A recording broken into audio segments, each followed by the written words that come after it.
Hello friends, welcome to our YouTube channel. Friends, Indian polity and constitution का ये हमारा अगला लेक्चर है। आज के फ्रेंड्स वीडियो में हम अपना अगला टॉपिक डिस्कस करेंगे, जिससे आप कह सकते हैं कि Indian polity and constitution part से मोस्ट इंपॉर्टेंट टॉपिक है ये। एग्जाम में सबसे ज़्यादा देखा गया है कि क्वेश्चंस यहाँ या फिर आप कह सकते हैं इसी टॉपिक से पूछे गए हैं। तो टॉपिक है आपका फंडामेंटल राइट। Fundamental rights. अब फंडामेंटल राइट्स जो हैं इनको हम देखेंगे कि कॉन्स्टिट्यूशन में ये पार्ट 3 में दिए गए हैं। तो फ्रेंड्स, इस पूरे टॉपिक को आज हम PYQs के माध्यम से डिस्कस करेंगे। साथ ही साथ PYQ सॉल्व करने से पहले कुछ इंपॉर्टेंट कॉन्सेप्ट्स और आप कह सकते हैं कुछ इंपॉर्टेंट जो फैक्ट्स हैं अबाउट फंडामेंटल राइट, उनका एक ओवरव्यू भी यहाँ पर आपको प्रोवाइड किया जाएगा। So let's start. तो यहाँ पर फ्रेंड्स सबसे पहले अगर हम फंडामेंटल राइट्स की बात करें तो they are given under part 3 of the constitution of India. जो पार्ट 3 हमारा, वहाँ पर फंडामेंटल राइट्स दिए गए हैं। प्रोविजन ये कंटेन करते हैं आर्टिकल 12 से लेकर के आर्टिकल 35 तक के प्रोविजंस ये कंटेन करते हैं। अगर राइट्स की बात करें फ्रेंड्स, तो जो फंडामेंटल राइट्स होते हैं, वी कैन से दैट, अगर इन्हें डिफाइन किया जाए तो यहाँ पर हम कह सकते हैं कि they are set of basic human rights, set of basic human rights that are guaranteed to every citizen, that are guaranteed to every citizen, or we can say that every person by the constitution of India। ठीक है, under part 3 of the constitution. अब यहां पर हम देखेंगे कि fundamental rights को fundamental ही क्यों कहा जाता है। तो एक क्वेश्चन इस फैक्ट पे पूछा गया था कि फंडामेंटल राइट्स को फंडामेंटल ही क्यों कहते हैं। तो जो फंडामेंटल राइट्स होते हैं ये किसी भी पर्सन के ओवरऑल डेवलपमेंट के लिए बहुत इंपॉर्टेंट होते हैं। तो we can say that very significant for overall development of any person. मतलब हम कह सकते हैं कि अगर फंडामेंटल राइट्स ना हो तो एक ओवरऑल डेवलपमेंट नहीं होगा, तो इसलिए हम इन्हें फंडामेंटल कहते हैं। इसके अलावा दे आर गिवन अंडर, और we can say that they are guaranteed under the fundamental law of land, fundamental law of land जो कि कॉन्स्टिट्यूशन ऑफ इंडिया है। ठीक है, तो ये फंडामेंटल लॉ ऑफ लैंड जो है हमारा कॉन्स्टिट्यूशन, उसमें प्रोवाइडेड है, इसलिए भी इसे फंडामेंटल नेचर का कहते हैं।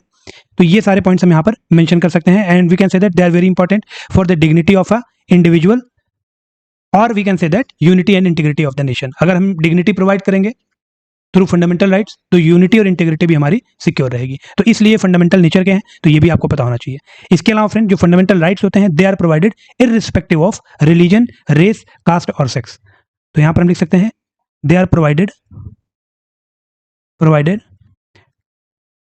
To every citizen irrespective of religion, race, caste और सेक्स। ठीक है, तो ये एक इंपॉर्टेंट पॉइंट था। अब अगर फ्रेंड्स फंडामेंटल राइट्स की हम बात करें तो आप देखेंगे कॉन्स्टिट्यूशन के अंतर्गत जो फंडामेंटल राइट्स हैं वो 6 कैटेगरीज में या 6 कैटेगरीज में डिवाइड किए गए हैं, जिसमें सबसे पहले आपका आ जाता है right to equality. Right to equality जो कि आप देखेंगे आर्टिकल 14 से लेकर के आर्टिकल 18 तक के जो प्रोविजंस हैं उनको कंटेन करता है या कवर करता है। अब यहाँ पर फ्रेंड्स से फंडामेंटल राइट हमारा स्टार्ट हो जाता है आर्टिकल 12 से ही। तो आप देखेंगे आर्टिकल 12 से 35 में जो आर्टिकल 12 है, यहाँ पर स्टेट की डिफिनेशन दी गई है। स्टेट को डिफाइन किया गया है कि स्टेट वर्ड में क्या क्या चीजें इंक्लूड होंगी। क्यों? क्योंकि आप देखेंगे कि इस पूरे प्रोविजन में पार्ट 3 में हर आर्टिकल में आपको स्टेट वर्ड दिखाई देगा, तो इसमें कोई भी एम्बिगिटी ना रहे, कोई भी कंफ्यूजन ना रहे कि स्टेट वर्ड में कौन कौन सी चीजें आती हैं, कौन कौन सी चीजें नहीं आती हैं। तो इसलिए आप देखेंगे कि इसकी शुरुआत ही जो पार्ट 3 हमारा आर्टिकल 12 से इसकी शुरुआत होती है, और आर्टिकल 12 में ही स्टेट को डिफाइन कर दिया गया है कि स्टेट वर्ड में क्या क्या चीजें आएंगी। तो हम कह सकते हैं यहाँ पर कि जो आर्टिकल 12 है, according to the article 12 of the constitution of India, we can say that state includes what, तो parliament and government of India. इसके अलावा we can say that state government including it's legislature, executive and judiciary, everything. ठीक है, इसके अलावा आप कह सकते हैं अर्बन एंड लोकल बॉडीज और any other organisation added completely और partially by the government of India और गवर्नमेंट ऑफ एनी स्टेट। तो इसमें आप देखेंगे आपके अर्बन लोकल बॉडीज में पंचायती राज, म्यूनिसिपैलिटी, ये सारी चीज़ें आ जाएंगी। ठीक है, म्यूनिसिपल बोर्ड। इसके अलावा अगर गवर्नमेंट एडेड की अगर हम बात करें तो जो आपके पब्लिक सेक्टर अंडरटेकिंग्स हैं वो सारे आपके आ जाएंगे। इसके अलावा जितने आपके निगम हैं, कोऑपरेटिव सोसाइटीज़ हैं, ठीक है, इसमें आपके जो रजिस्ट्रेशन जो एक्ट है आपका सोसाइटी एक्ट, उसके द्वारा जो भी चीज़ें रजिस्टर्ड हैं, तो ये सारी चीज़ें इसमें इंक्लूड हो जाएंगी। तो मतलब स्टेट वर्ड में आप ओवरऑल समझ सकते हैं कि इंडिया की टेरिटरी के अंदर यदि कोई भी ऐसी बॉडी वर्क कर रही है जो फुल्ली गवर्नमेंट चला रही हो या पार्शली गवर्नमेंट द्वारा एडेड हो, तो वो आपकी स्टेट की डेफिनेशन के अंतर्गत आएगी। और फिर जितने भी राइट्स दिए गए हैं under part 3 of the constitution of India, वो उन सभी पर लिमिटेशंस को लगाएंगे। ठीक है, मतलब उन सभी जगहों में कहीं पर भी किसी भी नागरिक के साथ किसी भी प्रकार का भेदभाव नहीं किया जा सकता। उसके किसी भी राइट को अगर कोई वायलेट करता है तो आप देखेंगे कि रेमेडीज का प्रोविजन भी हमें पार्ट 3 प्रोवाइड करता है अंडर आर्टिकल 32। जो आपका आर्टिकल 32 है, ये क्या है? तो we can say that right to constitutional remedies, constitutional remedies, जहां पर आप देखेंगे कि अगर किसी भी व्यक्ति का फंडामेंटल राइट वायलेट किया जाता है तो आर्टिकल 32 हमें यह पावर देता है कि हम डायरेक्टली सुप्रीम कोर्ट में जाकर के अपने राइट्स को इन्फोर्स करा पाएं या कोर्ट ऑफ लॉ में जाकर के अपने राइट को इन्फोर्स करा पाएं। ठीक है, अगर कोई भी फंडामेंटल राइट वायलेट किया जाता है, एब्रिगेट किया जाता है या फिर कर्टेल किया जाता है। ठीक है, अब यहाँ पर सुप्रीम कोर्ट क्या करेगा? तो ये बात भी आर्टिकल 32 में लिखी गई है कि सुप्रीम कोर्ट विभिन्न तरह के रिट्स का उपयोग करता है, रेगुलेशंस का यूज करता है, लॉज बनाता है। तो we can say that through different regulation and writs. तो आप देखेंगे यहाँ पर पर्टिकुलरली 5 तरह के रिट्स की बात की गई है जो सुप्रीम कोर्ट जारी करता है। एक है आपका हैबियो कॉर्पस, एक है आपका मेंडामस, सरसेरी, प्रोहिबिशन और कोवेरेंटो, मतलब अंडर वाटर अथॉरिटी। तो ये 5 तरह के रिट जारी करके सुप्रीम कोर्ट किसी भी व्यक्ति के फंडामेंटल राइट के इंक्रोचमेंट को रोकता है। ठीक है, तो 12 में आपका डिफिनेशन हो गया स्टेट का। इसके बाद फ्रेंड्स अगर आर्टिकल 13 की हम बात करें, राइट टू इक्वलिटी, अभी हम स्टार्ट करते हैं। आर्टिकल 13 देख लेते हैं। तो आर्टिकल 13 भी आप कह सकते हैं कि one of the most important article of the constitution of India, which is directly related to the judicial review. अब ये कैसे रिलेटेड, अभी हम देखते हैं। सबसे पहले अगर आर्टिकल 13 की बात करें फ्रेंड्स, तो आर्टिकल 13 में हम देखेंगे कि यहां पर इसका टाइटल लिखते हैं हम, laws inconsistent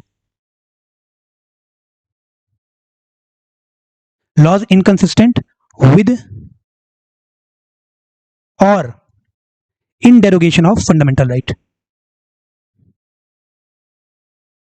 in derogation of the fundamental rights।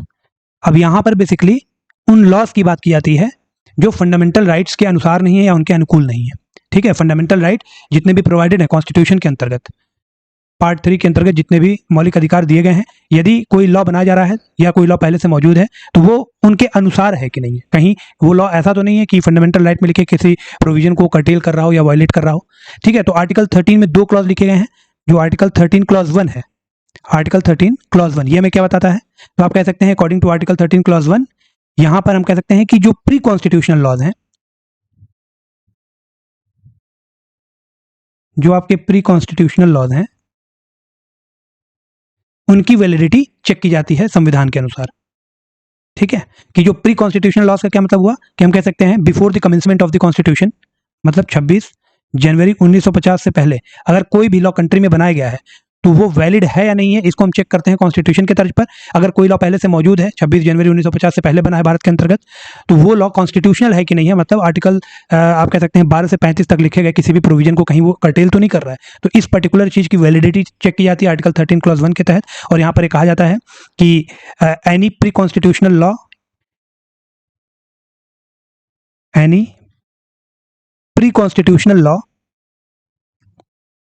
in force before the commencement of the Constitution of India, in force before the commencement of the Constitution of India, it shall be void, ये void होगा या unconstitutional होगा। We can say that if they are inconsistent with the fundamental rights provided under Part 3 of the Constitution of India, तो ये void कहे जाएंगे या null का घोषित कर दिए जाएंगे अगर फंडामेंटल राइट में लिखे गए किसी भी सेक्शन को ये कर्टेल कर रहे हैं या वायलेट कर रहे हैं। तो if they inconsistent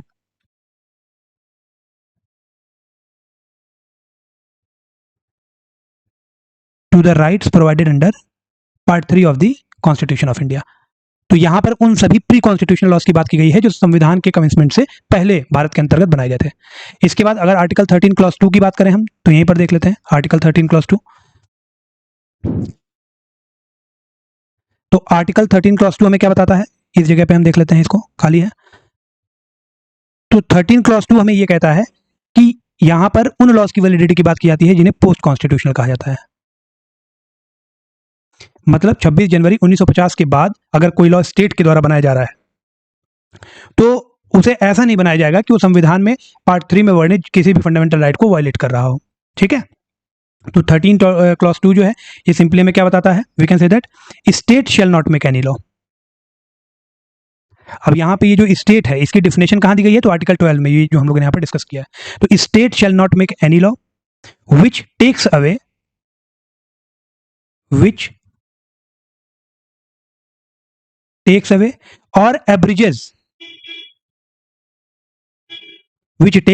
or abridges the fundamental rights given under part 3 of the Constitution of India. ठीक है, and if any law contravention to this clause then that will be null or void. अगर कोई भी law ऐसा बनाया जाता है जो इसको कंट्रवीन करे, इसके किसी भी प्रोविजन को फंडामेंटल राइट के, तो उसे नल या वॉइड घोषित कर दिया जाएगा। तो यहाँ पर अगर आप ध्यान देंगे तो यहाँ पर पोस्ट कॉन्स्टिट्यूशन लॉस की बात की गई कि state shall not make any law further which takes away or abridges the fundamental rights provided under part 3 of the Constitution of India। और वहीं पर अगर क्लॉज 1 की हम बात करें तो यहाँ पर क्या बताया गया है, प्री कॉन्स्टिट्यूशन लॉस की बात की गई है कि अगर कोई भी लॉ पहले से ऐसा है जो किसी पार्ट को वायलेट कर रहा है तो उसे नल या वॉइड घोषित कर दिया जाएगा। अब आर्टिकल 13 क्लॉज है, उनके बारे में इंपॉर्टेंट क्वेश्चन बन जाता है एग्जाम में, जो कि आपके आर्टिकल 13 से रिलेटेड है। जैसे अगर आर्टिकल 13 क्लॉज 1 की हम बात करें फ्रेंड्स, तो यहाँ पर एक इंपॉर्टेंट डॉक्ट्राइन है जिसे हम लोग डॉक्ट्राइन ऑफ इक्लिप्स के नाम से जानते हैं। तो यहाँ पर हम लिख सकते हैं आर्टिकल 13 और इसके दो इंपॉर्टेंट डॉक्ट्राइन्स हैं, एक आपका है डॉक्ट्राइन ऑफ इक्लिप्स और एक है आपका डॉक्ट्राइन ऑफ सीवरेबिलिटी।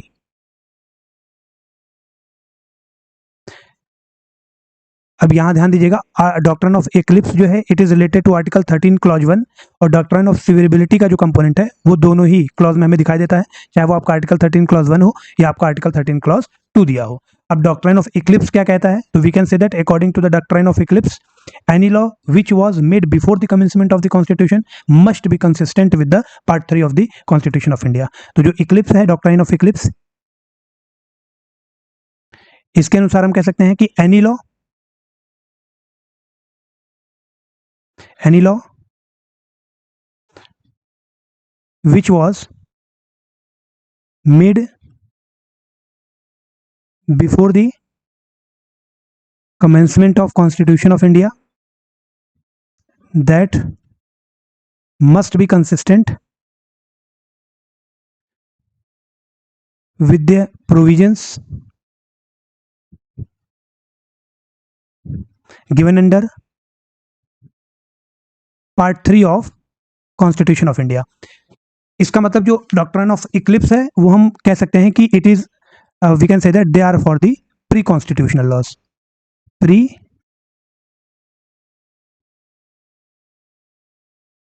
कॉन्स्टिट्यूशनल लॉज मतलब संविधान के, आप कह सकते हैं कमेंसमेंट से पहले के जो लॉज हैं भारत के अंतर्गत चल रहे हैं उनकी बात की जा रही है इक्लिप्स के माध्यम से। वहीं पर फ्रेंड्स अगर हम डॉक्ट्राइन ऑफ सीवरेबिलिटी की बात करें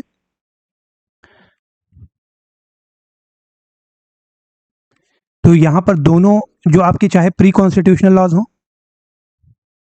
चाहे पोस्ट कॉन्स्टिट्यूशनल लॉज हो, मतलब चाहे संविधान के कमेंसमेंट से पहले के लॉज हो या कमेंसमेंट के बाद के लॉ हो, उन दोनों के लिए देखा जाता है कि अगर उन लॉज में कोई ऐसा पार्ट या कुछ एक्सटेंट तक कोई ऐसा प्रोविजन है जो कि कॉन्स्टिट्यूशन के विरोध में है या कॉन्स्टिट्यूशन को वायलेट कर रहा है, तो उस पर्टिकुलर पार्ट को नल या वॉइड घोषित कर दिया जाता है। ठीक है, तो ये भी आपका आर्टिकल 13 से रिलेटेड है। इसके बाद फ्रेंड्स जो हमारे पास है इसमें अगला इंपॉर्टेंट कॉन्सेप्ट आता है। अब यहाँ पे हमारे इंपॉर्टेंट राइट्स स्टार्ट हो जाते हैं। तो आपको पता है कि 6 तरह के राइट प्रोवाइडेड हैं, तो जिसमें सबसे पहला है आपका right to equality, right to equality. अब यहाँ पर आर्टिकल 12, 13 हमने देख लिया, तो ये आपका आर्टिकल 14 से लेकर के आर्टिकल 18 तक के प्रोविजंस को कवर करता है, जिसमें अगर सबसे पहले हम देखें आर्टिकल 14 की बात करें तो आर्टिकल 14 हमें क्या बताता है, तो we can say that equality before law की बात करता है ये। तो यहाँ पर आर्टिकल 14 में एग्जैक्टली क्या लिखा हुआ है, तो we can say that state shall not deny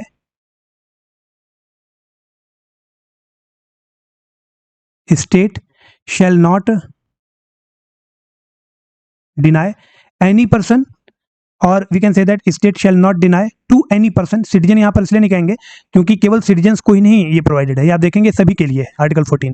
तो यहाँ पर हम यही लिखेंगे कि state shall not deny any person equality before law और equal protection of law, equality before law और इक्वल प्रोटेक्शन ऑफ लॉज।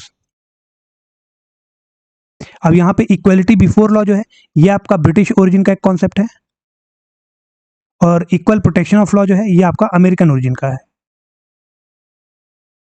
ठीक है, ब्रिटिश ओरिजिन में आप देखेंगे कि जो इक्वलिटी बिफोर लॉ है, it is one of the most important component of rule of law which is propounded by AV Dicey who is nothing but a British jurist. तो इसीलिए इसे ब्रिटिश ओरिजिन का कहते हैं कि जो इक्वलिटी बिफोर लॉ है, आप देखेंगे यहाँ पर एक ब्रिटिश ज्यूरिस्ट थे आपके एवी dicey.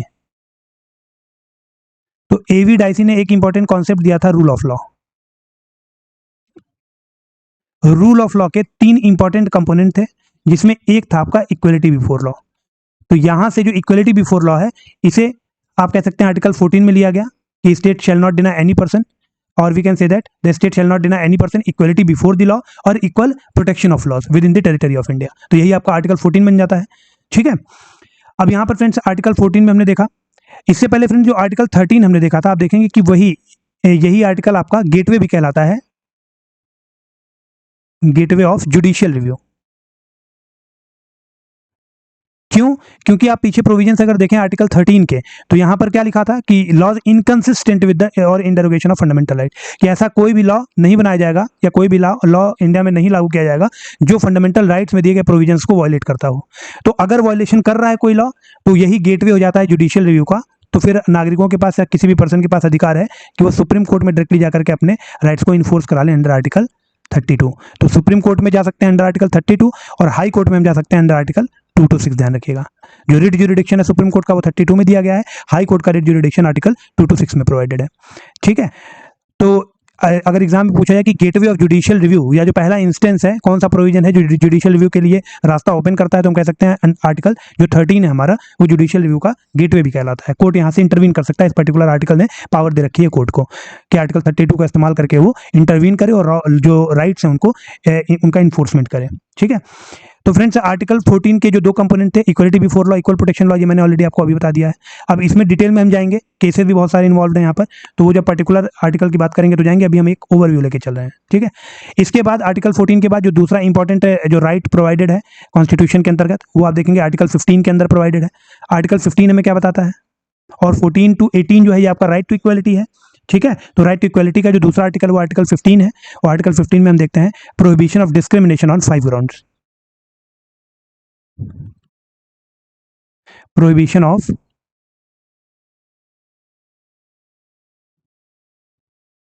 discrimination on 5 grounds. 5 grounds पर डिस्क्रिमिनेशन को प्रोहिबिट करने की बात करता है आर्टिकल 15। अब ये केवल यही 5 ग्राउंड्स नहीं है, आप देखेंगे इनका जो डिफिनेशन है वो बहुत ब्रॉड है, लेकिन अगर एक्सप्लिसिटली देखा जाए तो 5 ग्राउंड मेंशन है, जिसमें आप कह सकते हैं रिलीजन, रेस, कास्ट, सेक्स और प्लेस ऑफ बर्थ। ये 5 ग्राउंड हैं। देखिए 1 2 3 4 5। तो मतलब यहां पर आप देखेंगे कि डिस्क्रिमिनेशन को प्रोहिबिट करने की बात की गई है 5 ग्राउंड पर। 5 ग्राउंड कौन से हैं, तो रिलीजन, रेस, कास्ट, सेक्स और प्लेस ऑफ बर्थ। ठीक है, इसके बाद फ्रेंड्स आर्टिकल जो 16 है हमारा, राइट टू इक्वलिटी में ही अगला आर्टिकल है आर्टिकल 16।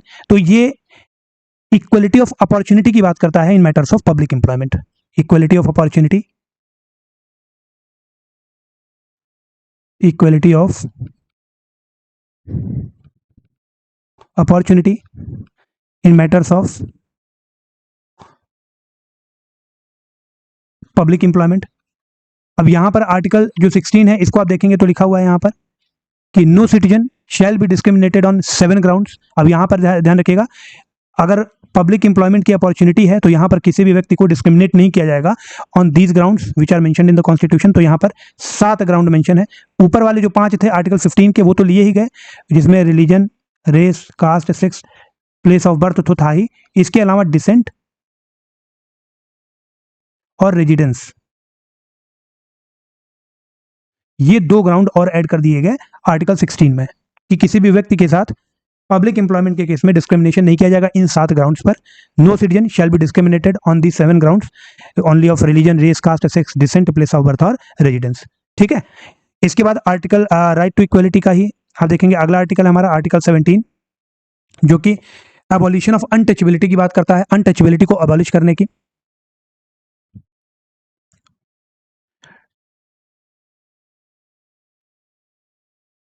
ठीक है, इसके अबॉलिशन की बात करता है कि अनटचेबिलिटी किसी भी फॉर्म में प्रैक्टिस नहीं की जाएगी, ठीक है, या फिर आप कह सकते हैं अनटचेबिलिटी प्रैक्टिस करना दंडनीय अपराध माना जाएगा, आर्टिकल 17 हमें बताता है। इसके बाद जो आर्टिकल 18 है ये अबॉलिशन ऑफ टाइटल की बात करता है। जैसे पहले के लोग राय बहादुर, बाऊ साहब, बाबा साहब, तो ऐसे टाइटल ले लिया करते थे, है ना, राय साहब, राय बहादुर, तो इन टाइटल्स को यहाँ पर एबॉलिश करने की बात की गई, एबॉलिशन ऑफ टाइटल। जैसे आपने देखा होगा आज भी बहुत सारे लोग गाड़ियों के पीछे क्षत्रिय, ब्राह्मण, है ना, तो ये सब लिखवाते हैं, तो ये अलाउड नहीं है, ये वायलेशन माना जाता है, ध्यान रखिएगा, ठीक है। हम इक्वलिटी की बात करते हैं यहाँ पर, हमें ये सब बात नहीं कहनी चाहिए, ठीक है। नाम के आगे बहुत सारे लोग ठाकुर साहब, है ना, या बाबा साहब, पंडित जी, तो ऐसा कोई भी टाइटल कोई भी नाम के साथ अपने कैरी नहीं कर सकता है, तो इसके एबॉलिशन की बात की गई है। तो आर्टिकल 18 हो गया, और राइट टू जो इक्वलिटी थी हमारी 14 to 18 में कवर हो जाती है। इसके बाद जो अगला आर्टिकल हमारा आता है उसमें आप देखेंगे कि 14 to 18 हमारा राइट टू इक्वलिटी था, ठीक है। अब यहाँ पर राइट टू फ्रीडम की हम बात करेंगे। इसके बाद जो अगला राइट है हमारा राइट टू फ्रीडम, जो कि आप देखेंगे 19 to 22 प्रोवाइड किया गया है। तो यहाँ पर हेडिंग डाल देते हैं, दूसरा राइट है, ये दूसरे प्रकार का राइट है, right to freedom, right to freedom, ये कवर करता है आर्टिकल 19 से लेकर के 22 तक के जो प्रोविजंस है उनको। अब आर्टिकल 19 जो है सबसे पहला, तो आप देखेंगे यहाँ पर बात की गई है protection of certain right regarding freedom of speech etcetera. तो यहाँ पर हम आर्टिकल 19 क्लॉज 1 जो है इसमें देखते हैं कि all citizen shall have the right to freedom of speech and expression, clause 1। अगर सब क्लॉज ए हम देखें तो ऑल सिटीजन, ध्यान रखिएगा, अब जो आर्टिकल 19 है it is provided only to the citizen of India, ये सभी पर्सन्स को प्रोवाइडेड नहीं है, ये केवल सिटीजन्स को प्रोवाइडेड है। तो ऐसे कितने राइट हैं जो केवल सिटीजन्स को प्रोवाइडेड है, तो आप देखेंगे जो आपका आर्टिकल 19, या अगर सारे हम देखें तो आर्टिकल 15, 16, 19, 29 और 30, तो 15, 16, 19, 29, 30, these are the right which are given only to the citizen of India, they are not provided to the aliens. जो एलियंस हैं उनको ये राइट प्रोवाइडेड नहीं है, ठीक है, मतलब जो फॉरेनर्स हैं उनको ये राइट प्रोवाइडेड नहीं है, ये केवल सिटीजन्स को प्रोवाइडेड है आर्टिकल 19 के अंदर जो भी राइट मेंशन है। अब यहाँ पर आर्टिकल 19 क्लॉज 1 सब क्लॉज ए क्या बात करता है, तो all citizen shall have right to freedom of speech and expression, speech and expression, ठीक है। उसके बाद जो सब क्लॉज बी है article 19 clause 1 sub clause B, तो ये हम देखेंगे बात करता है all citizen shall have right to assemble peacefully without arm, assemble peacefully without arm. इसी का जो सब क्लॉज 3 है हमारा सी सब क्लॉज है article 19 clause sub clause C, ये बात करता है all citizen shall have right to form association और यूनियन,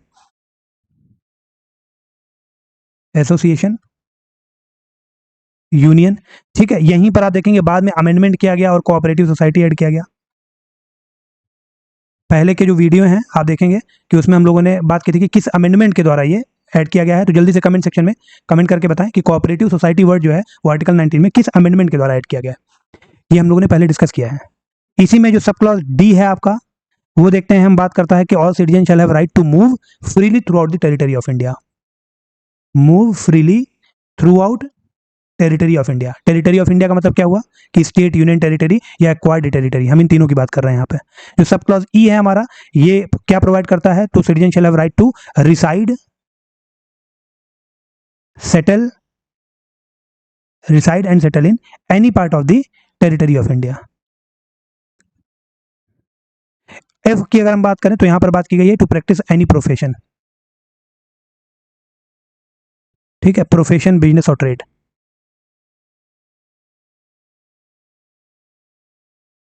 तो प्रोफेशन, बिजनेस और ट्रेड की बात की गई है एफ में, article 19 clause sub clause F के अंतर्गत, ठीक है। अब यहाँ पे ध्यान रखिएगा, लिख दिया गया है कि move freely throughout the territory of India, तो इसका मतलब ये नहीं है कि जो रिस्ट्रिक्टेड एरिया है उसमें भी आप जाकर के घूम सकते हैं, ट्रेवल कर सकते हैं। इसीलिए जो आर्टिकल अब यहाँ पर लिख दिया कि रिसाइड कर सकते हैं, सेटल कर सकते हैं, तो इसका मतलब ये नहीं है कि आप प्रोटेक्टेड एरियाज में जाकर के अपना बसेरा बना लें, या फिर कोई भी बिजनेस कैरी करने का मतलब ये नहीं है कि भाई आप कोई भी व्यापार करने लगो, भले वो बेकार व्यापारी क्यों ना हो, मतलब जो मोरालिटी को डिस्टर्ब कर रहा हो सोसाइटी के, है ना, या फिर हेल्थ को डिस्टर्ब कर रहा हो लोगों के, जैसे ड्रग्स का व्यापार थोड़ी ना कर सकता है आप कोई, है ना, वो तो आप कह सकते हैं कि पनिशेबल ऑफेंस हो जाएगा। तो इसीलिए आर्टिकल 19 जो क्लॉज 2 है हमारा, ये तो अभी तक का सारा मैटर आर्टिकल 19 क्लॉज 1 में दिया था। अब आर्टिकल 19 क्लॉज 2 में रिस्ट्रिक्शंस लिखे हुए हैं। रिस्ट्रिक्शंस अबाउट दीज फ्रीडम्स, जो कि आपको article 19 clause 1 sub clause A B C D E और एफ में प्रोवाइड किए गए हैं। तो इनके रिस्ट्रिक्शंस जो हैं वो आर्टिकल 19 क्लॉज 2 क्लॉज 3 इसमें लिखे हुए हैं। ठीक है, इसके बाद फ्रेंड्स से जो अगला इंपॉर्टेंट राइट है, राइट टू फ्रीडम में, वो आपका 19 हो गया। तो अब 19 के बाद हम देखेंगे आर्टिकल 20। जो अगला इंपॉर्टेंट राइट है इसमें वो आपका आ जाएगा आर्टिकल 20। और आर्टिकल 20 क्या है? तो we can say that protection in respect of conviction for offences, protection in respect of conviction for offenses। ठीक है, अब यहां पर आर्टिकल 20 जो है, ध्यान रखिएगा, यहां पर 3 इंपॉर्टेंट बात की गई है और क्लॉज के साथ आपको याद होना चाहिए। आर्टिकल 20 क्लॉज 1 जो है ये बात करता है एक्स पोस्ट इफेक्टो, एक्स पोस्ट इफेक्टो।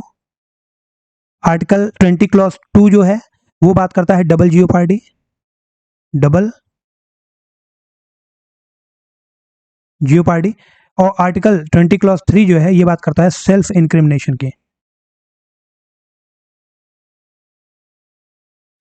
ठीक है, अब ये तीनों क्या है? तो आप कह सकते हैं कि आर्टिकल 20 क्लॉज 1 जो है उसके अनुसार एक्स पोस्ट इफेक्टो का जो कॉन्सेप्ट है उसके अनुसार हम कह सकते हैं कि no person shall be convicted of any offence except for the violation of law. ठीक है, अब यहां पर वो टाइम इंपॉर्टेंट है कि जब वो लॉ को वायलेट कर रहा है। अब सपोज कीजिए एक्स पोस्ट फैक्टो का सिंपल वर्ड्स में मैं आपको बताऊं कि मतलब क्या होता है, कि सपोज कीजिए कि कल किसी ने चोरी की हो और कल चोरी की सजा हो 100 रुपए पेनाल्टी। ठीक है, लेकिन उसकी सुनवाई आज हो रही है और आज चोरी की सजा हो गई है 200 रुपए पेनाल्टी, कि अगर कोई चोरी करेगा तो उसे 200 रुपए फाइन के तौर पर भरना पड़ेगा। ये आज हुआ है। और अगर किसी ने कल चोरी किया है तो आप कह सकते हैं कि जब वो क्राइम कर रहा है उस दौरान जितनी भी सजा लिखी गई होगी उतनी ही उसे दी जाएगी, चाहे वो सजा 10 साल बाद क्यों ना दी जा रही हो और उस वक्त उस क्राइम की सजा कुछ और क्यों ना हो, चाहे कम हो या ज्यादा हो, उसको उतनी ही सजा दी जाएगी जितना उस टाइम प्रिस्क्राइब होगा लॉ के अंतर्गत, जिस टाइम पर वो क्राइम कमिट कर रहा है। तो ये पर्टिकुलर चीज एक्स पोस्ट फैक्टो कहलाती है ना। उसके बाद जो डबल जियो पार्टी है उसके अनुसार हम कह सकते हैं कि no person accused of any offense shall be compelled to be, sorry ये तो आपका सेल्फ इंक्रिमिनेशन हो जाएगा। ठीक है, डबल जियो पार्टी में हम कह सकते हैं कि no person shall be prosecuted and punished for the same offence more than once, एक बार से ज्यादा, है ना। अगर किसी ने एक क्राइम कमिट कर दिया है तो उसकी उसे एक ही सजा दी जाएगी, उसी क्राइम के लिए उसे 2 बार सजा नहीं सुनाई जा सकती है। अब यहां पर ध्यान रखिएगा, डबल जियो पार्टी में जो ऑफिशियल इन्वेस्टिगेशन होता है, ऑफिशियल इन्वेस्टिगेशन, ये काउंट नहीं किया जाता है। जैसे सपोज कीजिए कि कोई किसी सरकारी ऑफिस में कार्यरत है, कोई कर्मचारी है, ठीक है, अब उसने कोई घोटाला कर दिया, किसी ने मान लीजिए कोई राजस्व विभाग में संलग्न है, उसने घोटाला कर दिया, तो अब उसे घोटाले की सजा अगर कोर्ट दे दे रहा है और फिर उसका जो ऑफिस है, उसका जो आप कह सकते हैं उनके जो अधिकारी हैं वो अगर उसकी इंक्वायरी करते हैं और उसको नौकरी से निकालते हैं, तो वो ये नहीं कह सकता कि कोर्ट तो हमें सजा दे ही चुका है, अब हमें फिर उसी क्राइम के लिए ऑफिस में क्यों सजा दी जा रही है, मुझे नौकरी से क्यों निकाला जा रहा है। इसीलिए यहाँ पर जो ऑफिशियल इन्वेस्टिगेशन है और ऑफिशियल पनिशमेंट जो है ना, वो इसमें काउंट नहीं होता है अगर कोर्ट ने कोई सजा इसके लिए दे दी। तो डबल जियो पार्टी का मतलब है कि अगर कोई पर्सन है तो उसको एक क्राइम की एक ही सजा दी जाएगी। No person shall be prosecuted and punished for the same offence more than once. अगर सेल्फ इंक्रिमिनेशन की बात करें तो यहां पर यह कहा जाता है कि अगर कोई पर्सन है, अगर उसने क्राइम किया है तो वो अपने ही क्राइम की गवाही नहीं दे सकता है। No person accused of any offence shall be compelled to witness against himself. उसको फोर्स नहीं हम कर सकते कि भाई तुम अपने ही विटनेस बन जाओ, तुमने क्राइम किया है और तुम ही ये जाके बताओ कि हाँ मैंने क्राइम किया है। तो सेल्फ इंक्रिमिनेशन का कॉन्सेप्ट ये कहता है आर्टिकल 20 में। ठीक है, इसीलिए अगर पुलिस के ऐसा काम करता कौन है, तो आप देखेंगे कि पुलिस के द्वारा आपने कई बार सुना होगा कि जबरदस्ती कबूल करवाया जाता है कि भाई कबूल करो कि तुमने ऐसा किया है। पिक्चरों में आपने देखा होगा, दिखाया जाता है कबूल करो तुमने ऐसा किया है। अब पुलिस कितना भी कबूल करवा ले, पुलिस के सामने की तो गवाही मान्य ही नहीं होती है। अगर मजिस्ट्रेट के सामने वो कबूल कर रहा है तो भी उस पर विचार किया जाएगा। ठीक है, तो सेल्फ इंक्रिमिनेट नहीं किया जा सकता किसी को। तो ये आपका आर्टिकल 20 था। इसके बाद फ्रेंड्स आर्टिकल 21 है। आर्टिकल 21 में हम protection of life and personal liberty की बात करते हैं, लाइफ एंड पर्सनल लिबर्टी।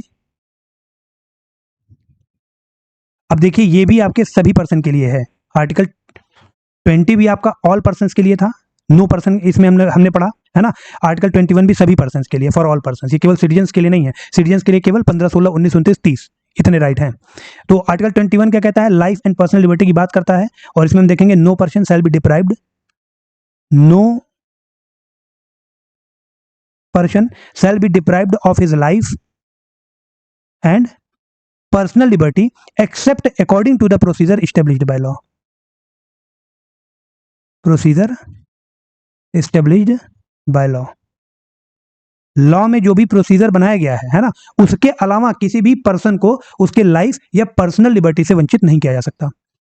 ठीक है, तो ये आपका आर्टिकल 21 कहलाता है। इसके बाद फ्रेंड्स अगला जो आर्टिकल है हमारा राइट टू फ्रीडम में ही आर्टिकल आप देखेंगे 19 से 22 तक के आर्टिकल मौजूद हैं। तो आर्टिकल जो 21 था वो right to life and personal liberty हो गया।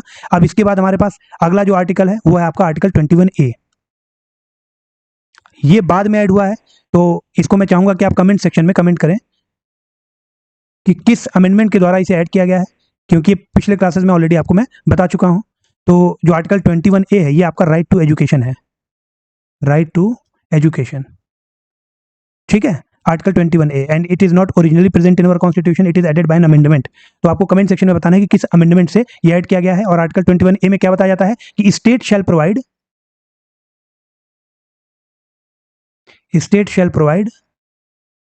free or compulsory education to all children, or we can say that all children of the age of 6 years, age of 6 साल के बच्चों को आप कह सकते हैं 6 to 14 ईयर्स, ध्यान रखिएगा 6 to 14 ईयर्स, क्योंकि जो हमारे फंडामेंटल ड्यूटीज हैं उसमें up to the age of 6 year की बात की गई है। ठीक है, जो डीपीएसपी है हमारे directive principle of state policy, उसमें up to the age of 6 years की बात की गई है। पहले ये इसमें ही था, है ना, जो डीपीएसपी में था वो आपका 6 to 14 ईयर्स ही दिया गया था। लेकिन बाद में एक अमेंडमेंट जो हुआ, जिसका मैंने आपसे पूछा कौन सा अमेंडमेंट है, कमेंट सेक्शन में आप जरूर बताएं, उसके द्वारा ये चेंज कर दिया गया और 6 to 14 डाल दिया गया आपका फंडामेंटल राइट में, और up to the 6 years of age डाल दिया गया आपका डीपीएसपी में। ठीक है, तो 6 to 14 ईयर्स एज के जो भी बच्चे हैं उनको free and compulsory education provide करने की बात की गई है आर्टिकल 21A के द्वारा। ठीक है, इसके बाद फ्रेंड्स अगला आ जाता है आर्टिकल 22। तो इसे आप प्रिवेंटिव डिटेंशन के नाम से जानते हैं, या फिर कह सकते हैं protection against arrest and detention in certain cases, और इसे जनरली हम प्रिवेंटिव डिटेंशन बोलते हैं। तो जो आर्टिकल 22 है ध्यान रखिएगा, उसमें 2 तरह के डिटेंशन की बात की गई है। एक आपका प्रिवेंटिव डिटेंशन होता है और एक पुनिटिव डिटेंशन होता है। एक प्रिवेंटिव डिटेंशन है और एक आपका पुनिटिव डिटेंशन है। और आर्टिकल 22 में अगर कोई ऐसे डिटेन किया जा रहा है तो उसके लिए कुछ राइट्स दिए गए हैं, उन राइट्स को यहाँ पर डिस्क्राइब किया जाता है। जो प्रिवेंटिव डिटेंशन है ध्यान रखिएगा, ये उन क्राइम्स के लिए है जो अभी कमिट ही नहीं हुए हैं। मतलब अगर क्राइम कमिट नहीं हुआ है, क्राइम कमिट नहीं हुआ है और सस्पिशन के आधार पर पुलिस ने किसी को डिटेन किया है तो उसे प्रिवेंटिव डिटेंशन कहा जाता है।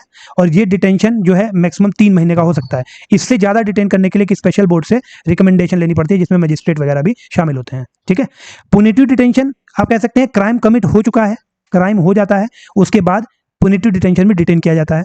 ठीक है, कन्विक्ट को। तो ये दोनों ही, हालांकि जो सबसे ज्यादा कंट्रोवर्शियल है वो आपका है प्रिवेंटिव डिटेंशन, क्योंकि आपको समझ में आ रहा होगा कि सस्पिशन के आधार पर किसी को भी पुलिस उठा सकती है विदाउट वारंट। यहाँ पे इंपॉर्टेंट चीज है, ध्यान रखिएगा, विदाउट वारंट। वारंट या मजिस्ट्रेट के ऑथराइजेशन के बिना ही पुलिस किसी को भी उठा लेती है सस्पिशन के आधार पर। अगर लगता है पुलिस को कि ये पर्सन नियर फ्यूचर में क्राइम कमिट करने वाला है तो वो प्रिवेंटिव डिटेंशन कहलाता है। ठीक है, अब इनके अगेंस्ट प्रोटेक्शन प्रोवाइडेड है। तो जो प्रोटेक्शन प्रोवाइडेड है उसमें हम देखते हैं कि लिखा जाता है आर्टिकल 22 में, ये बयान करता है कि no person who is arrested shall be detained in custody without being informed. ठीक है, and as soon as may be of the grounds for such arrest, किस लिए उसे अरेस्ट किया गया है उसका ग्राउंड बताना पड़ेगा हमें, क्यों उसे डिटेन किया जा रहा है। ठीक है, अगर प्रिवेंटिव डिटेंशन के तहत किसी को उठाया जा रहा है। इसके अलावा उसको लीगल प्रोटेक्शनर हायर करने का अधिकार है। ठीक है, उसको कंसल्टेशन का अधिकार है। तो ये सारे जो राइट हैं वो provided under article 22 of the constitution of India. तो ये आपके फ्रीडम राइट थे, राइट टू फ्रीडम 19 to 22। इसके बाद फ्रेंड्स से 23 एंड 24 आप देखेंगे राइट अगेंस्ट एक्सप्लॉयटेशन कहलाता है। अगला राइट है हमारा, तो वो आपका है राइट अगेंस्ट एक्सप्लॉयटेशन।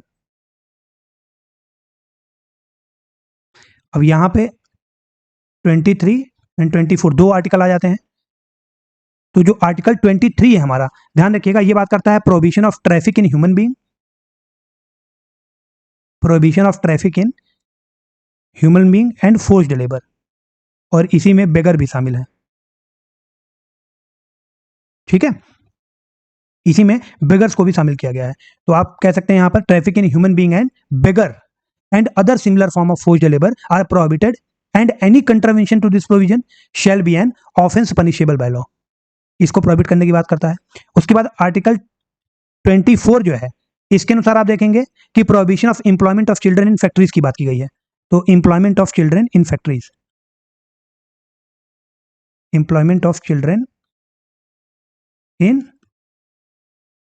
फैक्ट्रीज, तो इसके प्रोहिबिशन की बात की गई है। यहां पर आप देखेंगे कि no child below the age of 14 year, अगर कोई भी बच्चा है जिसकी उम्र 14 साल से कम है, then he shall be employed to work in any factory और माइन और engage in any other hazardous employment, तो उसे प्रोहिबिट करने की बात की गई है कि अगर 14 साल से कम कोई बच्चा है, अगर वो किसी फैक्ट्री या किसी हजार्डस एम्प्लॉयमेंट में एम्प्लॉयड है, तो उसको यहाँ से मतलब वहां पर नहीं रखा जा सकता। ये चीज prohibited under article 24 of the constitution of India. ठीक है, तो ये आपका राइट टू अगेंस्ट एक्सप्लॉयटेशन हो गया। अगला जो राइट है हमारा है right to freedom. Right to freedom, यहां पर आर्टिकल 24 तक हो गया हमारा, तो आर्टिकल 25 से लेकर के आर्टिकल 28 तक के प्रोविजंस को ये कंटेन करता है। तो अगर सबसे पहले आर्टिकल की हम बात करें, आर्टिकल 25 की, तो यहां पर हम देखेंगे फ्रेंड्स कि freedom of we can say that conscience and free profession practice and propagation of any religion की बात की गई है। तो freedom of conscience, freedom of conscience, free profession practice and propagation की यहां पर बात की गई है। ठीक है, प्रोफेस का मतलब क्या होता है, जैसे आप कह लें कि जो सिख कम्युनिटी होती है या सिख रिलीजन के धर्म के लोगों को कृपान रखने की इजाजत आर्टिकल है, वो आपका आ जाएगा आर्टिकल 26। आर्टिकल 26 हमें क्या बताता है, तो यहां पर हम कह सकते हैं आर्टिकल 26 में कि पर every person shall have right to shall have freedom to manage religious affairs. तो रिलीजियस अफेयर्स की बात की गई यहां पर, रिलीजियस अफेयर्स के मैनेजमेंट की बात की गई है। अब यहां पर आर्टिकल 26 में आप देखेंगे 4 इसके पार्ट हैं, ए बी सी और D. Article 26 clause A B C and D. तो क्लॉज ए क्या कहता है, to establish and maintain institution for religious affairs, to establish and maintain institution for religious affairs. इसके अलावा to manage it's affairs, to manage it's affairs, ठीक है, इन matters of religion, in matters of religion. जो clause C हमारा वो क्या कहता है, to own and acquire movable and immovable property, to own and acquire movable and immovable property. ठीक है, manage, acquire, movable and immovable property. और जो क्लॉज डी है आपका वो क्या बताता है, to administer such property by law, to administer such property by law. ठीक है, तो ये 4 बातें कही गई हैं आर्टिकल 26 में। इसके बाद फ्रेंड्स अगला हमारे पास आर्टिकल है आर्टिकल 27। ये भी आपका रिलीजन से रिलेटेड है। 25 से 28 सारे जो आर्टिकल्स हैं वो आपके राइट टू रिलीजन को ही हमें बताते हैं। तो अगर आर्टिकल 27 की हम बात करें तो ये हमें क्या बताता है, आप कह सकते हैं freedom as to payment of taxes for the promotion of any particular religion, freedom as to payment of taxes for the promotion of any particular religion, promotion of any religion. ठीक है, उसके बाद अगर आर्टिकल 28 की हम बात करें friends, तो यहां पर क्या कहा गया है, freedom as to attendance at religious instruction और रिलीजियस वर्शिप इन एनी और इन सर्टेन एजुकेशनल इंस्टीट्यूशन। तो हम कह सकते हैं कि यहां पर attendance in religious instruction, attendance at religious instruction और religious worship in certain educational institutions. तो इसकी बात की गई है आर्टिकल 28 में। ठीक है, मतलब ऐसा कहा जाता है कि अगर कोई भी अगर रिलीजियस इंस्टीट्यूशन है, no religious institution shell be provided in any educational institution Holi maintained, Holi और partially maintained out of state fund. ठीक है, कोई भी रिलीजियस इंस्ट्रक्शन जो होगा वो प्रोवाइड नहीं किया जाएगा किसी भी एजुकेशनल इंस्टीट्यूशन में जिसको स्टेट फंड के द्वारा मेंटेन किया जा रहा हो।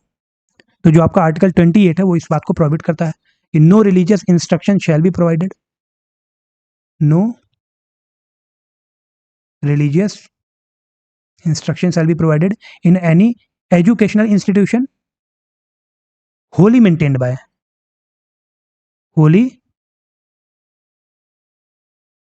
maintained by state fund. अगर सरकार के द्वारा कोई एजुकेशनल इंस्टीट्यूशन चलाया जा रहा है तो वहां पर कोई रिलीजियस इंस्ट्रक्शन प्रोवाइड नहीं किया जाएगा।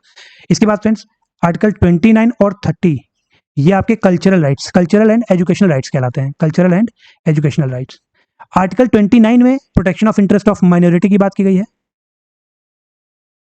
और आर्टिकल 30 जो है ध्यान रखिएगा यहां पर right of the minority to establish and administer educational institution, minority educational institution की बात की गई है कि राइट जो माइनॉरिटीज हैं दे शैल have right to establish and administer educational institution. ठीक है, तो ये आपका आर्टिकल 29-30 हो जाएगा, कल्चरल एंड एजुकेशनल राइट, ये अलग हो गया हमारा एक राइट। ठीक है, उसके बाद अगला जो लास्ट राइट हमें प्रोवाइड किया गया है वो आपका आर्टिकल 32 के माध्यम से दिया गया है, राइट टू कॉन्स्टिट्यूशनल रेमेडीज। और रेमेडीज में मैंने आपको ऑलरेडी बता दिया कि there are 5 kinds of writ given by Supreme Court of India under article 32। तो यहाँ पर जो रिट्स हैं उसमें आपको हैबियो कार्पस दिया गया है, मैंडामस, प्रोहिबिशन, सर्सियरी, कोवेरेंटो। तो ये आपके 5 तरह के रिट्स प्रोवाइड किए गए हैं। And every citizen shall have right to move the supreme court by appropriate proceeding for the enforcement of the right conferred by this part which is guaranteed under constitution of India. And supreme court shall have power to issue direction or writs including we can say that habeas corpus, mandamus, prohibition, covenant, certiorari। ठीक है, supreme court के पास ये अधिकार है कि वो इन Ritz को जारी करके आपके राइट को इन्फोर्स कर सकता है अगर आपका राइट कटेल या वॉलेट किया जा रहा है। ठीक है, आर्टिकल 35 भी इंपॉर्टेंट है। इसके बाद जो आर्टिकल 35 है हमारा, ये पार्लियामेंट को इंपावर करता है कि इस प्रोविजन से रिलेटेड अगर कोई लॉ बनाना है।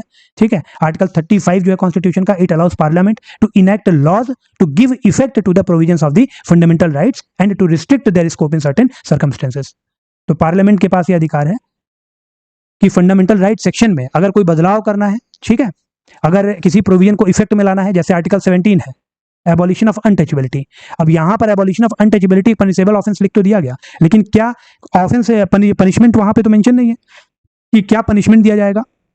तो इस चीज को और ज्यादा पुख्ता करने के लिए पार्लियामेंट के पास अधिकार है कि वो एक लॉ बना दे कि भैया अनटचेबिलिटी यहां पर ये चीजें प्रोहिबिट है। तो आप देखेंगे इसका इस्तेमाल भी किया पार्लियामेंट ने और लॉ बनाया भी। ठीक है, अनटचेबिलिटी के खिलाफ। तो फ्रेंड्स ये एक ओवरव्यू था पूरे फंडामेंटल राइट सेक्शन का। ठीक है, अब इसमें हमारे पास जो पहला क्वेश्चन आता है इसको देख लेते हैं जल्दी से, जो प्रीवियस ईयर में आपसे पूछा गया है। तो which one of the following statement is correct? Rights are claims of the state against the citizen. तो जो राइट्स होते हैं क्या वो स्टेट के क्लेम है सिटीजन के अगेंस्ट में? तो ये तो बिल्कुल ही गलत है, इवन ये उल्टा लिखा हुआ है। हम कह सकते हैं rights are the claims of citizen against the state, है ना। जो राइट्स हैं वो क्लेम्स हैं किसके लिए? सिटीजन के लिए हैं, स्टेट के अगेंस्ट में। जो गवर्नमेंट है या जो स्टेट है वो कोई आर्बिट्रेरी आप कह सकते हैं लॉ नहीं बना सकता फंडामेंटल राइट को वॉलेट करते हुए। तो आर्टिकल 13 में ये बात आप कह सकते हैं ब्लैंकेट बैन है कि state shall not make any law which takes away और एब्रिजेस any fundamental right provided under part 3 of the constitution of India. तो सी ऑप्शन यहाँ पर हमारा करेक्ट हो जाएगा। ये क्वेश्चन आपका आईएएस प्रीलिम्स 2017 में पूछा गया था। कॉन्सेप्ट आपने देखिए समझ लिया तो अब ये तुरंत आप कर लोगे, कोई कंफ्यूजन डाउट नहीं रह जाएगा। अगला क्वेश्चन है, ये भी आपका यूपीपीसीएस मेंस में पूछा गया है कि इनमें से कौन सा स्टेटमेंट करेक्ट लिखा हुआ है। तो एक फैक्चुअल क्वेश्चन है, ध्यान रखिएगा। जो नेहरू रिपोर्ट थी 1928 की, इसने एडवोकेसी की थी किसकी? Inclusion of fundamental right in the constitution of India. Fundamental right को इंक्लूड करने की बात की थी, तो यहाँ पे ए ऑप्शन ही हमारा बिल्कुल करेक्ट हो जाएगा। बाकी आपका जो गवर्नमेंट ऑफ इंडिया 1935 है उसमें भी बात नहीं की गई है, अगस्त ऑफर क्रिप्स मिशन में भी ये बात नहीं की गई है। ठीक है, अगला क्वेश्चन है, which of the following is given the power to enforce fundamental rights by the constitution? किसके पास ये पावर है इन्फोर्स करने की फंडामेंटल राइट्स को कॉन्स्टिट्यूशन के द्वारा? तो आप कह सकते हैं कि जो सुप्रीम कोर्ट है हमारा या हाई कोर्ट है। सुप्रीम कोर्ट अंडर आर्टिकल 32 और high court under article 226। Supreme court के जुरिडिक्शन 32 में दिए गए हैं और हाई कोर्ट के जुरिडिक्शन 226 में दिए गए हैं। अगर किसी के भी फंडामेंटल राइट को वायलेट किया जाता है तो उसके इन्फोर्समेंट की बात कहां लिखी हुई है? आर्टिकल 32 या आर्टिकल 226। ये सुप्रीम कोर्ट के लिए है और ये हाई कोर्ट के लिए, दोनों के रिट जुरिडिक्शन की यहाँ पर बात की गई है। तो डी ऑप्शन यहाँ पर हमारा बिल्कुल करेक्ट हो जाएगा। ठीक है, अगला है फंडामेंटल राइट्स आर, तो जस्टिफिएबल हैं, बिल्कुल हैं। क्यों? क्योंकि आप अंडर आर्टिकल 32 के माध्यम से, आर्टिकल 226 के माध्यम से कोर्ट में जाकर के अपने राइट्स को इन्फोर्स करा सकते हैं अगर उन्हें वॉलेट किया जा रहा हो, तो ये जस्टिफिएबल हो जाएंगे या जस्टिफिएबल हो जाएंगे। आगे बढ़ते हैं। Who among the following person said for the fundamental right a pledge to our people and pact with the civilised world? किसने बोला था कि जो फंडामेंटल राइट्स हैं they are pledge to our people and pact with the civilised world? तो ये question आपका UP PCS में लेटेस्ट पूछा गया है 2021 में, मोस्ट इंपॉर्टेंट क्वेश्चन है। और ध्यान रखिएगा ये डॉक्टर एस राधाकृष्णन का स्टेटमेंट था, ठीक है, कि जो फंडामेंटल राइट्स हैं ये आप कह सकते हैं they are pledge to our people and pact with the civilised world. आगे बढ़ते हैं। अगला क्वेश्चन है कि जो राइट्स होते हैं they are called fundamental right, इनको फंडामेंटल ही क्यों कहा जाता है? तो मैंने बताया था कि इट रिटन कॉन्स्टिट्यूशन से कोई मतलब नहीं है, डेमोक्रेसी से कोई मतलब नहीं है, पब्लिक वेलफेयर ये ज्यादा सूट करता है डीपीएसपी को, ठीक है, इगलिटेरियन सोसाइटी बनाने के लिए डीपीएसपी इंट्रोड्यूस किए गए, है ना, for the welfare of the state, तो पब्लिक वेलफेयर की बात वहां पर की गई है। तो it is essential for the personality development, बिल्कुल सही है, और parliament can't make law against it, तो ये दोनों ही करेक्ट स्टेटमेंट है। क्यों? क्योंकि यहां पर अगर पार्लियामेंट इनके अगेंस्ट लॉ बनाएगा तो हम आर्टिकल 32 के माध्यम से, या आप कह सकते हैं सॉरी ये पहला भी यहाँ पर करेक्ट है, it is written in the constitution, तो बिल्कुल सही है कि कॉन्स्टिट्यूशन में चूंकि ये मौजूद है, हमारे फंडामेंटल लॉ ऑफ लैंड में मौजूद है, तो ये भी करेक्ट होगा और ये तो दोनों करेक्ट होंगे ही, है ना। पार्लियामेंट इसके अगेंस्ट लॉ नहीं बना सकता है क्योंकि आर्टिकल 32 के माध्यम से हम उसे इन्फोर्स कर ले जाएंगे, तो यहाँ पर सी ऑप्शन हमारा बिल्कुल करेक्ट हो जाएगा। 1, 4 and 5 written in the constitution तो होगा ही ना, क्योंकि कॉन्स्टिट्यूशन को हम फंडामेंटल लॉ ऑफ लैंड कहते हैं, तो यहाँ पर फंडामेंटल इसीलिए रखा गया नाम क्योंकि they are written in our fundamental law of land, ठीक है। तो ये क्वेश्चन भी आपका 2017 में पूछा गया था, सी ऑप्शन इसका करेक्ट हो जाएगा। इसके बाद फ्रेंड्स अगला क्वेश्चन हमारे पास कि fundamental rights can not be suspended, 4 statement लिखेंगे फंडामेंटल राइट्स के बारे में, तो पहला बिल्कुल गलत है, सस्पेंड हो सकते हैं इमरजेंसी के दौरान, तो आप देखिए डी ऑप्शन हमारा बिल्कुल करेक्ट है, ठीक है, कि इमरजेंसी के दौरान इन्हें सस्पेंड किया जा सकता है। अब इससे रिगार्डेड जो प्रोविजंस हैं ये आप देखेंगे आर्टिकल 352 जो है हमारा, जिसमें हम नेशनल इमरजेंसी की बात करते हैं, राष्ट्रीय आपातकाल की, उस दौरान इन्हें सस्पेंड किया जा सकता है। लेकिन ध्यान रखिएगा आर्टिकल जो 358 है उसमें आर्टिकल 19 को सस्पेंड करने की बात की गई है, और आर्टिकल 359 जो है इसमें जो आपके फंडामेंटल राइट्स प्रोवाइडेड हैं पार्ट 3 के अंतर्गत उनके आप कह सकते हैं इन्फोर्समेंट को सस्पेंड करने की बात की गई है, एक्सेप्ट आर्टिकल 20 एंड 21, 20-21 को छोड़ करके बाकी जो राइट्स आपके हैं उनका इन्फोर्समेंट सस्पेंड किया जाता है। मतलब कि आप अगर का आपका राइट वॉलेट हो रहा है तो आप कोर्ट नहीं जा सकते, जो right to move to the court of law है ये पर्टिकुलर चीज सस्पेंड किया जाता है आर्टिकल 359 के अंतर्गत, तो ये हम डिटेल में पढ़ेंगे जब आर्टिकल 359 के बारे में हम डिस्कशन करेंगे, तो डी ऑप्शन इसका हमारा करेक्ट हो जाएगा। अगला क्वेश्चन है which of the following are regarded as the main features of the rule of law? तो एवी डाइसी ब्रिटिश ज्यूरिस्ट थे, उनके द्वारा रूल ऑफ लॉ दिया गया जिसमें 3 आप कह सकते हैं प्रोविजंस थे। तो लिमिटेशन ऑफ पावर कह रहा है, बिल्कुल करेक्ट है, ठीक है, जो स्टेट या गवर्नमेंट की पावर होती है उस पर लिमिट लगाने का काम करता है। उसके बाद इक्वलिटी बिफोर, तो लॉ है ही है, एक इंपॉर्टेंट कॉन्स्टिट्यूएंट है, और लिबर्टी एंड सिविल राइट इसकी बात की गई है, तो चौथा भी स्टेटमेंट हमारा बिल्कुल करेक्ट है। People's responsibility to the government उसमें शामिल नहीं है, तो ध्यान रखिएगा तीसरा वाला आप एलिमिनेट कर दीजिए, आपको आंसर मिल जाएगा, तो आपका ए चला गया, ठीक है, आपका डी चला गया, और जो बी है उसमें 1 इंक्लूडेड नहीं है और लिमिट तो लगाता ही है, तो सी ऑप्शन हमारा बिल्कुल करेक्ट हो जाएगा यहाँ पर, ठीक है, कि रूल ऑफ लॉ जो एवी डाइसी ने प्रोपाउंड किया था उसके 3 पार्ट थे, एक तो था लिमिटेशन ऑफ पावर, इसका मतलब हुआ कि एब्सेंस ऑफ आर्बिट्रेरी पावर, और no man can be punished except for a breach of law, किसी को भी पनिशमेंट नहीं दिया जाएगा अगर उसने जो लॉ है उसका ब्रीच नहीं किया है। इसके अलावा इक्वलिटी बिफोर लॉ, ऑलरेडी हम लोगों ने देख लिया कि जो ईबीएल है it is a part of A V Dicey's rule of law. Equality before law इसका मतलब क्या हुआ? Equal subjection of all citizens to the ordinary law of the land, है ना। इसके अलावा लिबर्टी और सिविल राइट्स की बात भी की गई है, तो यहाँ पर लिबर्टी और सिविल राइट्स का मतलब है कि we can say that here primacy of rights of a individual instead of constitution, मतलब जो राइट्स हैं वो उनकी प्राइमेसी अगर हम रखें तो कॉन्स्टिट्यूशन का निर्माण होगा, ये लिबर्टी एंड सिविल राइट बताता है। अब ध्यान रखिएगा जो इंडियन इक्वलिटी बिफोर लॉ है या फिर इंडियन रूल ऑफ लॉ है, इंडियन रूल ऑफ लॉ है, उसमें इन तीनों प्रोविजंस में से केवल 2 चीजें ली गई हैं, एक है लिमिटेशन ऑफ पावर और दूसरा है इक्वलिटी बिफोर लॉ। जो सिविल एंड जो लिबर्टी एंड सिविल राइट्स हैं ये इंडियन रूल ऑफ लॉ में शामिल नहीं किए गए। क्यों? क्योंकि लिबर्टी सिविल राइट्स के अनुसार जो राइट्स हैं they are superior to the constitution, they are superior to the constitution, लेकिन हमारे यहाँ हमें पता है कि जो कॉन्स्टिट्यूशन है उसे सुप्रीम माना जाता है, हमारे यहाँ कॉन्स्टिट्यूशन सुप्रीम है, राइट्स की वजह से कॉन्स्टिट्यूशन नहीं है, कॉन्स्टिट्यूशन की वजह से हमें राइट्स दिए गए हैं। तो जो इंडियन रूल ऑफ लॉ है, Indian format of rule of law, उसमें 2 चीजें ली गई हैं, लिमिटेशन ऑफ पावर और इक्वलिटी बिफोर लॉ, चौथी चीज नहीं ली गई है, तो फिलहाल यहाँ पर सी ऑप्शन हमारा करेक्ट हो जाएगा। आगे बढ़ते हैं, अगला है the president of India has the power to suspend the, तो प्रेसिडेंट ऑफ इंडिया है उनके पास पावर है सस्पेंड करने का, राइट्स सस्पेंड करने की पावर है, तो फंडामेंटल राइट्स सारे नहीं कर सकते, तो ये वाला तो गलत हो जाएगा, 2021 को छोड़ करके 21 नहीं कर सकते, ये भी गलत हो जाएगा। अब यहाँ पर सी और डी दोनों ही ऑप्शन यहाँ पर देखिए सही है। आर्टिकल 21A जो है ये भी सस्पेंड कर सकते हैं और आर्टिकल 19 भी सस्पेंड हो सकता है। इसीलिए ये क्वेश्चन आपका लोअर सबऑर्डिनेट प्रीलिम्स 2015 में पूछा गया था और इस क्वेश्चन को हटा दिया गया था बाद में। ठीक है, तो प्रेसिडेंट के पास राइट्स को सस्पेंड करने की पावर है एक्सेप्ट 20 एंड 21, बाकी सारे राइट सस्पेंड हो सकते हैं। तो यहाँ पर सी और डी 2 ऑप्शन हमारे करेक्ट हो रहे हैं। ठीक है, अगला है under which article constitution of India fundamental rights have been provided to the citizens. तो बहुत आसान से क्वेश्चन है, 12 से 35 बी ऑप्शन हमारा बिल्कुल करेक्ट हो जाएगा। लोअर मेंस 2015 में क्वेश्चन पूछा जा चुका है। अगला क्वेश्चन है, आपको यहाँ पर 4 स्टेटमेंट दिए गए हैं, आपको करेक्ट आंसर चूज करना है। तो जो राइट्स होते हैं fundamental rights, they are guarantee against the state action, बिल्कुल करेक्ट है कि स्टेट एक्शन, कोई भी आर्बिट्रेरी स्टेट एक्शन के खिलाफ ये गारंटी प्रोवाइड करते हैं कि स्टेट आर्बिट्रेरी एक्शन के द्वारा हमारे राइट्स को वायलेट या कर्टेल नहीं कर सकता। They are enumerated in part 3 of the constitution of India, बिल्कुल करेक्ट है।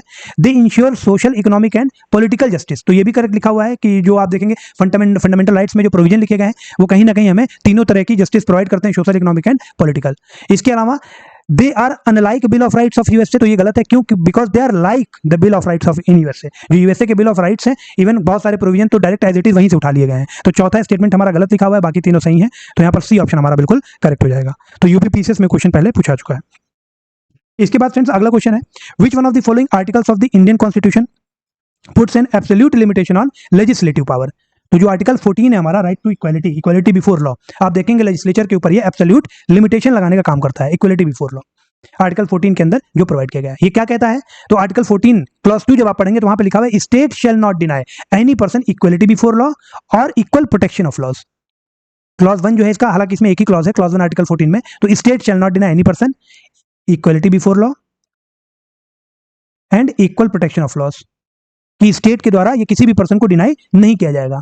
तो इस तरह से आप देखिए यहां पर एक एब्सोल्यूट लिमिटेशन प्रोवाइड किया जा रहा है लेजिस्लेटिव पावर के ऊपर। ठीक है, उसके बाद फ्रेंड्स अगला क्वेश्चन है, a legislation which confers on an executive और administrative authority and unguided and uncontrolled discretionary power in matter of application of law violates which one of the following article of the constitution of India. अगर कोई ऐसा law बना दिया जाता है जो executive और एडमिनिस्ट्रेशन को अनगाइडेड और अनकंट्रोल्ड डिस्क्रिशनरी पावर प्रोवाइड कर दे रहा है, तो इसमें आपका कौन सा जो आर्टिकल है वो सबसे ज्यादा वायलेट होगा? तो कह सकते हैं हम इक्वालिटी बिफोर लॉ। क्यों? क्योंकि state shall not deny any person equality before law और इक्वल प्रोटेक्शन ऑफ लॉ, ये बात हम पहले ही कर चुके हैं। तो अगर स्टेट नहीं डिनाई करेगा अकॉर्डिंग टू द कॉन्स्टिट्यूशन और हम कोई लॉ बना करके लेजिस्लेचर के द्वारा एग्जीक्यूटिव या एडमिनिस्ट्रेशन को आप कह सकते हैं अनलिमिटेड अथॉरिटी प्रोवाइड कर दे रहे हैं, डिस्क्रिशनरी पावर्स दे रहे हैं लॉस को वायलेट करने की, तो इसका मतलब आर्टिकल 14 हमारा वहां पर वायलेट हो जाएगा। तो ए ऑप्शन हमारा करेक्ट हो जाएगा। लेटेस्ट क्वेश्चन है, यूपीएससी 2021 में पूछा गया था, ध्यान रखिएगा। ठीक है, लास्ट क्वेश्चन है फ्रेंड्स आज का हमारा कि the right to equality is given by. तो राइट टू इक्वलिटी की बात आर्टिकल 14 से लेकर के 18 तक की गई है, 13 में राइट टू इक्वलिटी की बात नहीं की गई है, ध्यान रखिएगा। ठीक है, तो 14, 15 और 16 ये तीनों हो जाएंगे, 2, 3 और 4 आपका सी ऑप्शन में दिखाई दे रहा है, तो ये आंसर हमारा बिल्कुल करेक्ट हो जाएगा। तो यूपी पीसीएस 2009 में क्वेश्चन पूछा गया था। ठीक है, ओके फ्रेंड्स, तो यदि आप वीडियो देख रहे हैं तो वीडियो को लाइक शेयर जरूर करें। चैनल को अगर आपने सब्सक्राइब नहीं किया है तो चैनल को सब्सक्राइब करें, बेल आइकन को प्रेस करें। Thank you so much for participating in this session.